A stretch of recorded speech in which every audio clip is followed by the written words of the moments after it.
Everyone is talking about skills. Learn this, learn that, but no one tells you what companies are actually looking for. So today I am going to break down the skills that actually get you hired.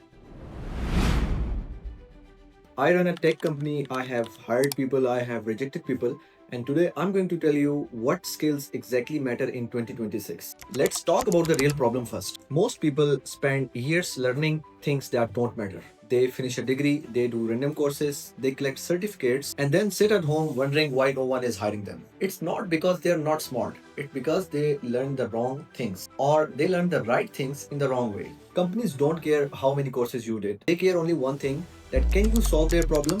That's it.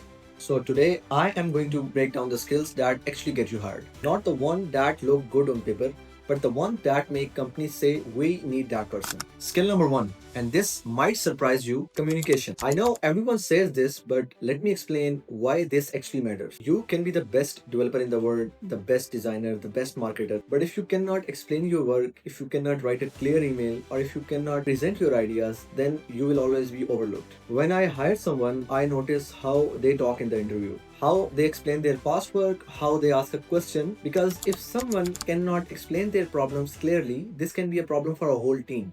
This skill alone separates average people from the great ones. And the good news, it's not talent. You can learn it. Just practice explaining things simply, write more, speak more, you will get better. Skill number two, problem solving. Companies don't hire you to follow the instructions, they hire you to solve a problem. Every business has problems, technical problem, customer problem, process problem. The people who grow fast are the ones who see a problem and think how I can fix it. When I interview someone, I don't just ask what they knew. I give them a real life problem and I analyze that how they think and how they try to solve that particular problem. Do they ask the right questions? Do they break it down into smaller parts? This is the difference between someone who just work and someone who leads. Problem solvers don't wait for the instructions. They find the solution and come to you with it. So if you want to be valuable, stop waiting to be told what to do. Start looking for a problem and fixing them. Skill number three, technical skills. But here, most of the people go wrong. They try to learn everything not as a whole, they try to learn in chunks. Let's say if I talk about the developers, for example, you will learn some part of HTML, some part of CSS, and then you will move towards the Python or JavaScript. And most of them end up being average at many things instead of great at one. Pick one stack, learn it properly, and build some real projects. Become the person people call when they need that specific skill. Nowadays, these few skills are high in demand: full stack web development, AI automation, data analytics. My suggestion to you is that you should go with one skill, pick one, go deep, and that's how you stand out. Skill 4, adaptability.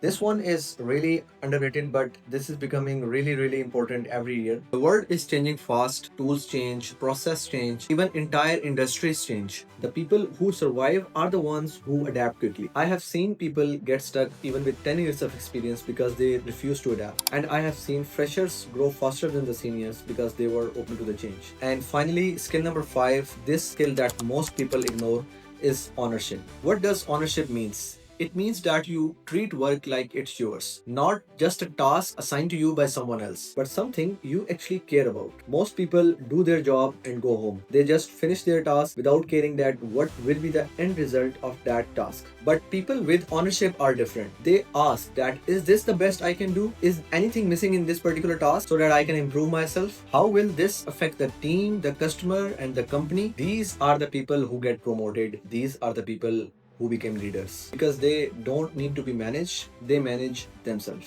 If you want to grow in any company, don't wait for someone to push yourself, and take ownership of your tasks.